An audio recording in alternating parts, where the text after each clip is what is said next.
Buenos días, damos comienzo a la pleno en sesión extraordinaria del 4 de julio 2023 a las 9:30 horas. Primer punto, aprobación del acta de la sesión anterior. ¿Hay algo sobre el acta? Nada, se entiende aprobada. Segundo punto. Dación cuenta de pleno la constitución de los grupos políticos y portavoces. Lo tenéis ahí, me supongo. ¿Algo sobre este tema que tengáis que decir? Pues quedan ustedes enterados.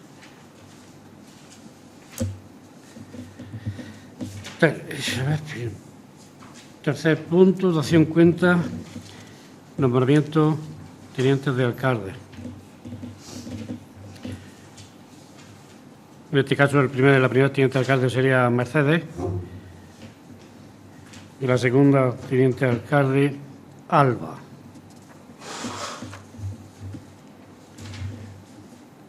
¿Algo sobre este punto? Pues quedan enterados. Punto cuarto. Dación cuenta de pleno delegaciones de la alcaldía.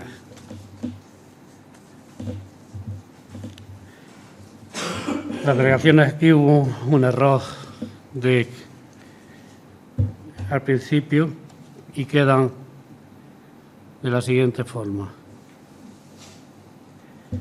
Mercedes tendría juventud en el núcleo de Pino del Valle, cultura, deportes y festejos populares en Pino del Valle, jardines y parques en Pino del Valle, asuntos sociales en todo el término del Pinar.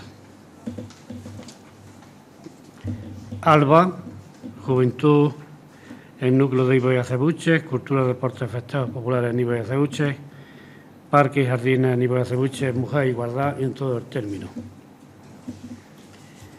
Y Mónica quedaría con la delegación de educación en todo el término.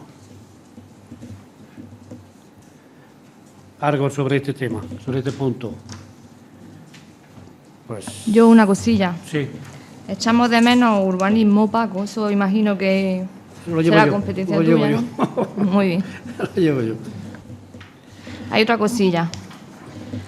Bueno, pues como en esta legislatura tenemos una concejala con niños pequeños, a ver si os acordáis un poquito de ellos.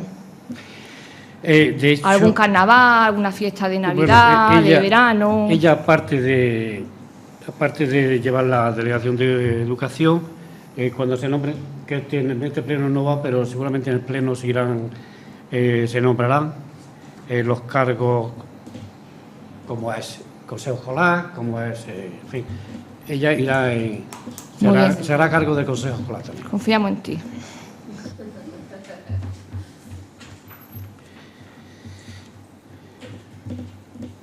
Quinto punto, determinación y composición de las comisiones informativas. Bueno, las comisiones informativas, como hasta ahora hemos venido, serían las comisiones de Hacienda y comisión de urbanismo. Los miembros, pues, habría 3 del Partido Popular, 2 del Partido Socialista. Esto no quiere decir que si hay que nombrar otra comisión, por lo que sea, pues se haría otra comisión extraordinaria. Pero que, de hecho, ahora mismo, digamos, las ordinarias son Hacienda y Cuentas y urbanismo. Que surge otra, porque hay que reunirse en comisión para estudiarla, pues que no va a haber ningún problema. Otra que surja del equipo de gobierno, que surja de vosotras, de la oposición. O sea, que quiere decir que vosotras mismas, si consideráis que hay que reunirse en comisión, pues lo estudiamos, lo vemos, ¿vale? Entonces, este señor... ¿Y cuándo se nombran los miembros de cada partido, Paco? ¿Ese día es cuando lo hacemos eso? ¿El próximo pleno o cuándo? ¿O eso...? Corresponden ahora a los grupos políticos designar él. Designar quién va. Eso corresponde A vosotros. y a vosotros. Tenéis que comunicarlo al ayuntamiento por escrito. ¿Vale? Sí. Entonces, por favor, se puede hacer el día de semana. De acuerdo, sí. Vale, pues entonces esto sí hay que votarlo. Punto quinto, determinación y composición de las comisiones informativas. ¿Voto a favor? Unanimidad.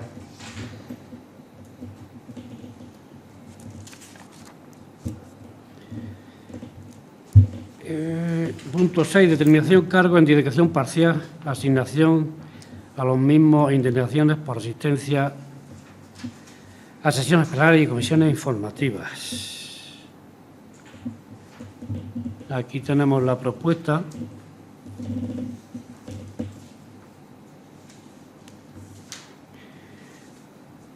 Aquí las concejalías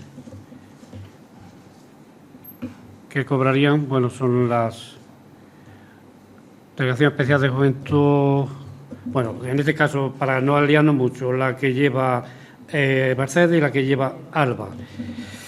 La asignación, 870 euros brutos. La asistencia pleno y comisiones, 60 euros por asistencia. Aquí, en este caso, me gustaría aclarar que ya se van a cobrar, ya digo, como pone aquí, 860 euros, pero sí hay aquí, tengo aquí una nota, que es del Boletín del Estado, y me gustaría leerla para que se quede claro. Y dice, en caso de las corporaciones locales de menos de 1.000 habitantes, resultará aplicación la siguiente escala, atendiendo a su dedicación. La dedicación aquí es el máximo 75% del tiempo. No puede ser dedicación exclusiva. En ese 75%, aquí tenemos un máximo hasta 34.848 euros. Quiere decir que ni se acerca ni por asomo. En el 50% serían 25.555. En dedicación del 25%, porque sería 25, 50, 75. Esa sería, digamos, la escala. En el 25% serían 17.000. O sea que estamos muy por debajo. Pero bueno, ojalá este ayuntamiento pudiera poner, en fin, esas asignaciones mucho más altas. ¿Algo sobre este punto? No, esto hay que votarlo también. Punto 6. ¿Votos a favor? Unanimidad.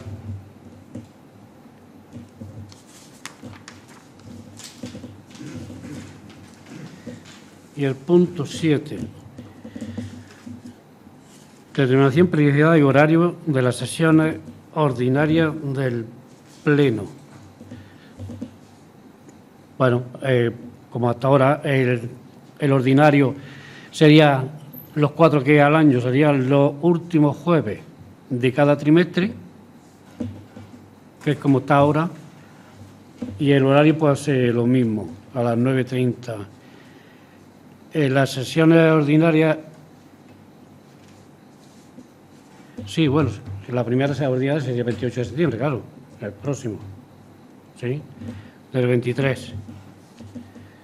Y a partir de ahí, pues cada último jueves de cada trimestre.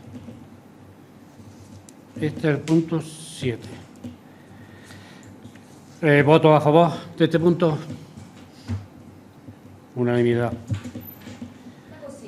Sí. El pleno ordinario que tocaba en junio es que al entrar legislatura nueva se pierde. Explícanos, Manolo. La legislatura finalizó el día de las elecciones, el día anterior a las elecciones, la nueva corporación del 17 no procedía a pleno ordinario. De acuerdo. El punto 8. Aprobación del plan de medidas antifraude para la gestión de los fondos procedentes del mecanismo para la recuperación y resiliencia. Manolo, aquí dinos algo tú. Y explica. Tú eres ese, no, pero bueno, lo que tú veas. No. qué bueno. Tienen el plan de medidas antifraude para la gestión de los fondos procedentes del mecanismo para la recuperación y resiliencia. Este ayuntamiento, como bien sabe, es beneficiario de fondos Next Generation. En concreto, van dirigidos para la aerotermia en el colegio público de aquí de Pino del Valle, y para autoconsumo las placas solares también en el colegio de aquí de Pinos. Los fondos que proceden de este mecanismo de recuperación ascienden, con respecto a la aerotermia, 98.163,41 euros, y para autoconsumo 79.221,12 euros.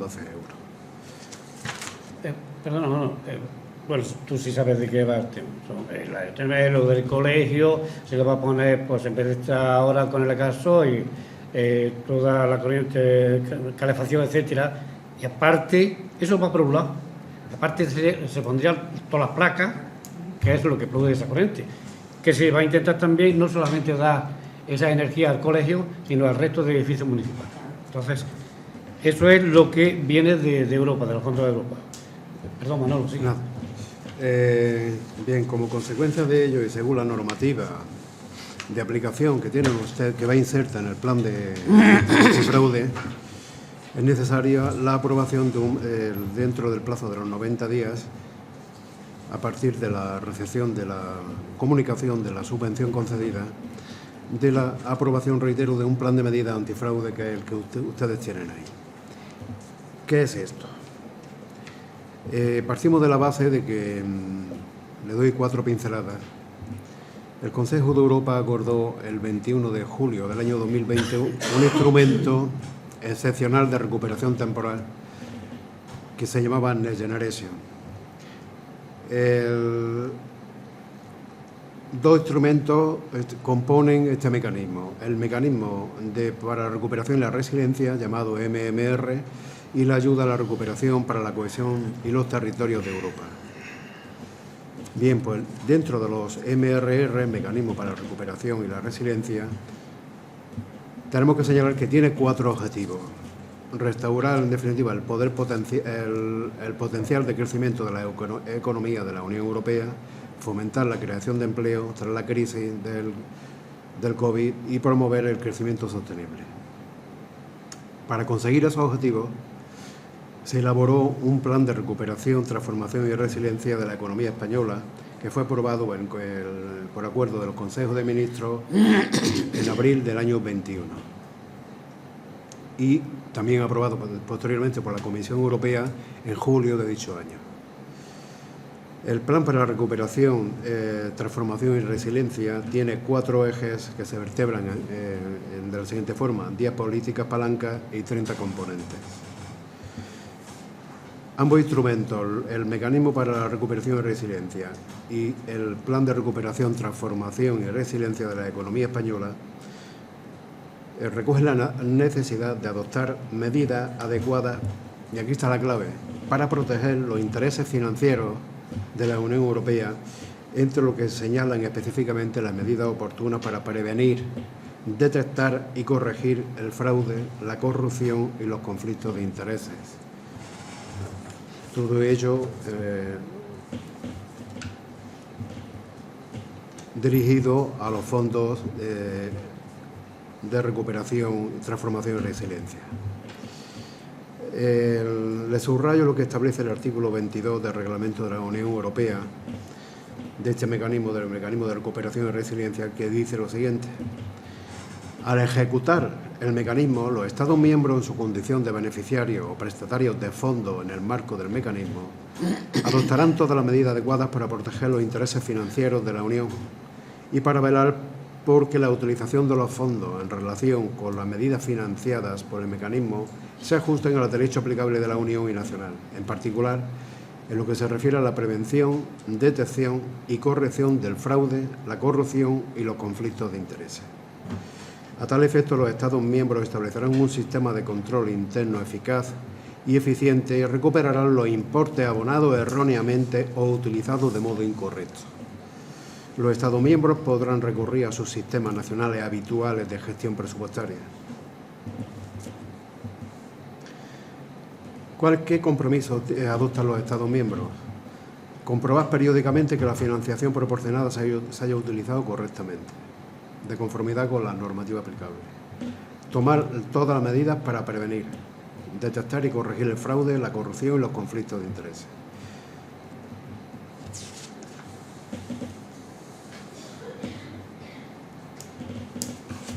Señalarles también lo que el apartado 4.6 del Plan de Recuperación, Transformación y Resiliencia señala en su apartado segundo, que dice, señala que el sistema de control del mecanismo de recuperación y resiliencia tiene que hacer posible la prevención, en su caso, la puesta de manifiesto y la corrección de las irregularidades relativas al fraude, la corrupción o el conflicto de intereses o la doble financiación. En definitiva, el artículo 6 de la Orden 1030/2021 del Ministerio de Hacienda se ha elaborado, establece que ha de elaborarse el correspondiente plan de medidas antifraude para la gestión de los fondos procedentes del mecanismo para la recuperación y resiliencia por parte, en este caso, del Ayuntamiento del Pinar. Y partiendo de la base de la legislación aplicable, de qué es el porqué, de qué es el plan y del porqué, ya se entra el documento en analizar cuál es el objeto del plan.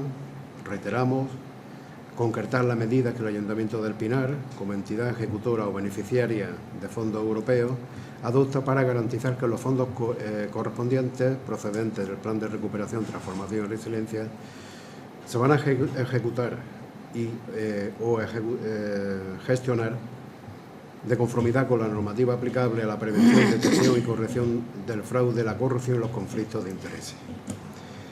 Cuestión que, por otra parte, no voy a hacer de otra forma. Señalarles también en el ámbito subjetivo del plan, este es el objeto. En el ámbito subjetivo, ¿a quién afecta? A todas las personas del Ayuntamiento del Pinar que estén implicadas en la gestión de los fondos públicos y, en concreto, a todas aquellas que tengan algún tipo de relación con el diseño, la gestión, la elaboración o la ejecución de los proyectos que cuenten con financiación. ¿Quiénes? Todos los que están en el pleno del ayuntamiento, el alcalde, pero también el personal del ayuntamiento. Perdón, ¿personal que has dicho? ¿Personal de qué? Personal del ayuntamiento. Ya, ya. El secretario, los administrativos, absolutamente todos. A todos nos incumbe el plan. ¿Cuál es la duración de este plan? Es indefinida, pero se va a revisar de forma cada 2 años o anual, según el riesgo que haya de fraude. Cuando se haya detectado algún caso de fraude o haya cambios significativos en los procedimientos o en el personal. El plan, el contenido del mismo, viene señalado en el artículo 6, que para no cansarle, ustedes tienen, y me remito a él. Y el plan que se ha preparado está basado en un modelo que viene en las órdenes que regulan el mismo, un modelaje y también las aportaciones, lógicamente, del ayuntamiento.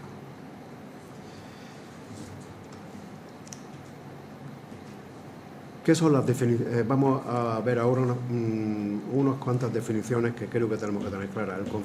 ¿Qué es el conflicto de intereses? ¿Qué es el fraude? Viene definido en el documento. ¿Cuál es la corrupción? ¿Y cuáles las irregularidades? Vienen en el apartado 7.1 señalado. E incido en lo siguiente: cuando los agentes financieros y demás personas que participan en la ejecución del presupuesto, tanto de forma directa, indirecta y compartida, así como en la gestión, incluidos los actos preparatorios, la auditoría o el control, vean comprometido el ejercicio imparcial y objetivo de sus funciones por razones familiares, afectivas, de afinidad política o nacional, de interés económico o por cualquier otro motivo, directo o indirecto, de interés personal. Es entonces cuando se produce ese conflicto de intereses. El fraude. En materia de gastos no relacionados con los contratos públicos, cualquier acción o omisión relativa al uso o la presentación de declaraciones o documentos falsos, inexactos o incompletos que tengan por efecto la malversación o la retención infundada de fondos o activos del presupuesto de la Unión o de presupuestos administrativos por la Unión o en su nombre. El incumplimiento de una obligación expresa de comunicar una información que tenga el mismo efecto, o el uso indebido de estos fondos o activos para fines distintos de los que motivaron su concesión inicial. La corrupción se produce cuando hay una descripción bastante existe una descripción bastante laxa del término corrupción utilizado por la Comisión. Es el abuso de poder de un puesto público para obtener beneficios de carácter privado. Las irregularidades. Se precisa que exista una irregularidad siempre cuando exista intencionalidad, no las simples irregularidades que sin intencionalidad y que muchas veces, pues, como seres humanos todos cometemos. El documento prevé la creación de un órgano responsable para la ejecución del plan. Y esta es la llamada Comisión Antifraude del Ayuntamiento. ¿Quién compone esta comisión? El titular de la alcaldía, don Francisco Tito Martos, el representante o portavoz del PSOE, el grupo de la oposición, a efectos de que exista absoluta y total transparencia, tendrán ustedes que designarlo, el titular de la Secretaría y el responsable de la integridad y prevención de riesgos, que sería, dada lo simple que es este ayuntamiento, hemos puesto, con los recursos humanos que tenemos, a Antonio Gutiérrez Aguado.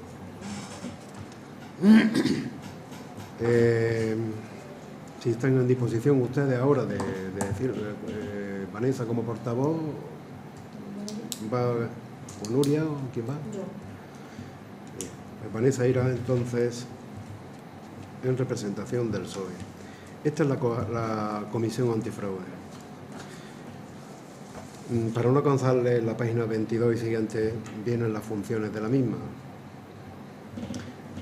Resumiendo, diseña la política antifraude y las medidas integradas en su plan, asegura que las medidas antifraude se definan en el citado plan, evalúa de forma periódica el riesgo de fraude, concienciar a las áreas o servicios o estructuras participantes en la gestión de los fondos, iniciar el protocolo definido ante cualquier sospecha de fraude, ante cualquier denuncia recibida en el buzón de denuncias, informar al órgano gestor y a la autoridad correspondiente de las conclusiones alcanzadas, dejar constancia de las incidencias detectadas y otras funciones, realización de autoevaluación periódica, puesta en marcha del buzón de denuncias, elaboración del plan de formación, elevación al pleno de declaraciones institucionales, publicación a la web, recepción y estudio de posibles denuncias y adopción de medidas de corrección en su caso, persecución.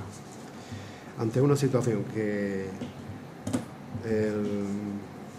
de riesgo de cualquiera de los elementos que hemos visto anteriormente, debe actuarse de forma inmediata, y en el mismo plan viene señalado cómo se actúa en el momento que se detecte una irregularidad, indicios de fraude, indicios de corrupción, etcétera. El mecanismo, reitero, viene establecido en el apartado 9 y siguiente.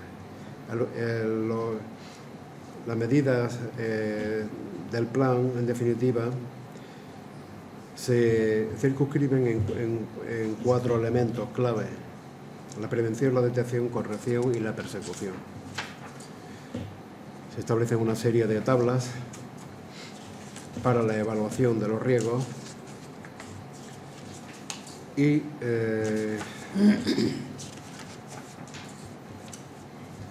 nada más, de una forma excesivamente resumida, es lo que puedo señalar. Hay una serie de anexos, 2 de los cuales todos integran el plan de antifraude, pero hay 2 que, desde mi punto de vista, tienen que hacerlo constar de forma expresa en el acta. Por lo tanto, si el señor alcalde, Sí.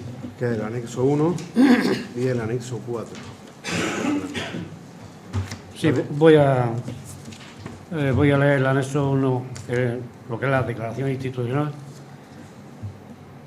Dice así: el excelentísimo Ayuntamiento del Pinar es una institución abierta, transparente, accesible, íntegra y comprometida con la mejora continua de los servicios y las políticas públicas que presta a la ciudadanía, capaz de generar oportunidades de futuro y de progreso social, económico y personal para todo el mundo.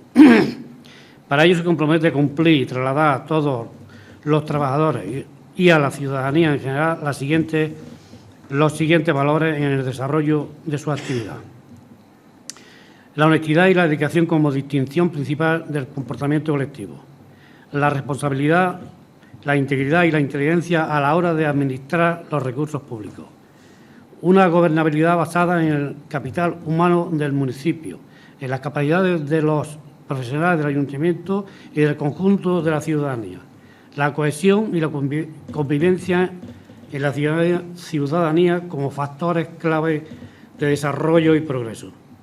De tal forma que este ayuntamiento quiere manifestar su compromiso con los estándares más altos del cumplimiento de las normas jurídicas, éticas y morales y su adhesión a los más estrictos principios de integridad, objetividad y honestidad, de manera que su actividad sea percibida por todos los agentes que se relacionan con ella como opuesta al fraude y a la corrupción de cualquiera de sus formas. Todos los miembros de su órgano de gobierno asumen y comparten este compromiso.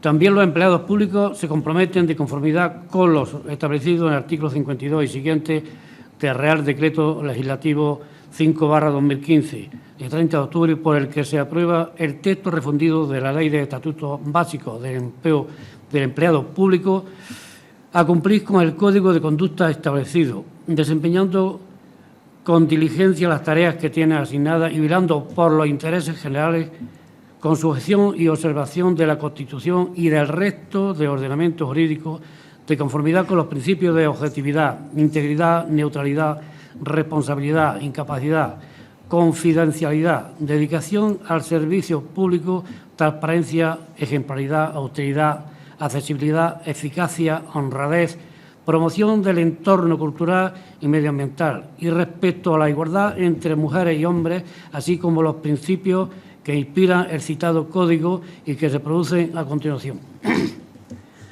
Este ayuntamiento promueve una cultura que desalienta las actividades fraudulentas y que facilita su prevención y detención, promoviendo el desarrollo de procedimientos efectivos para la gestión de estos supuestos. Así, entre otras medidas, este ayuntamiento procede a aprobar en este mismo acto su plan medida antifraude y los procedimientos y medidas que el mismo recoge para evitar y, en su caso, corregir los posibles conflictos de intereses y potenciales situaciones de fraude. Las funciones del control y seguimiento corresponderán a la Comisión Antifraude, que contará con la colaboración de todos los miembros de la corporación, empleados públicos y trabajadores de este ayuntamiento. También cuenta con la colaboración de los diferentes responsables y gestores de procesos para asegurar que existe un adecuado sistema de control interno dentro de sus respectivas áreas de responsabilidad y garantizar, en su caso, la debida diligencia y implementación de medidas correctoras. En definitiva, el excelentísimo Ayuntamiento del Pinar adopta una política de tolerancia cero frente al fraude y corrección y ha establecido un sistema de control robusto diseñado especialmente para prevenir y detectar en la medida de lo posible los actos de fraude y corregir su impacto en caso de producirse. Este es el Código Ético. No, el código este es el anexo 1. Este es el anexo 1. Hay otro anexo por ahí que es el 4, que es el Código Ético.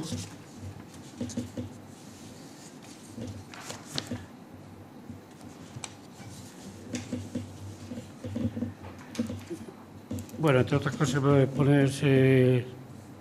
Aquí no lo voy a leer todo, porque aquí hay una cantidad de artículos Pero bueno, pone objetivo. El objetivo del presente Código Ético es establecer los principios éticos y las normas de conducta por las que se deberá regir el personal que trabaja en el centísimo Ayuntamiento del Pinar, empleados públicos y cargos electos, así como aquellos que trabajan en su nombre y o pueden tener influencia en el comportamiento ético del mismo. Segundo, ámbito de aplicación. El presente código será de aplicación a todas las delegaciones y áreas, siendo su ámbito de aplicación el siguiente: todos los cargos electos en activo, todos los empleados públicos en activo. Y tercero, pauta de conducta.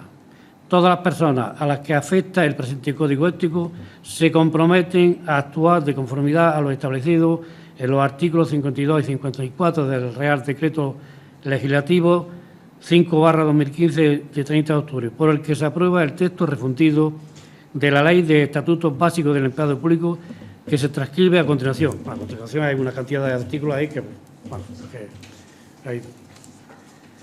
Así que esto es más o menos.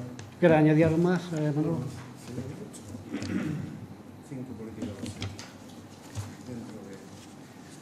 Del código. Dentro del código. Página 60. Ah.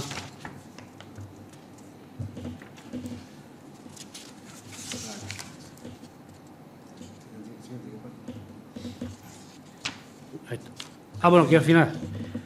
El punto quinto de política de obsequio. Solo podrán aceptarse obsequios para su incorporación al patrimonio de la entidad local y previa aceptación por parte de su órgano de gobierno. O sea que, bueno, creo que está bastante claro. Fíjate, ¿no? Al resto, ahí. Bueno, este es el punto 8. Pasamos a la votación. ¿Votos a favor? Unanimidad. Bueno, siendo este el último y no viendo más, se levanta la sesión.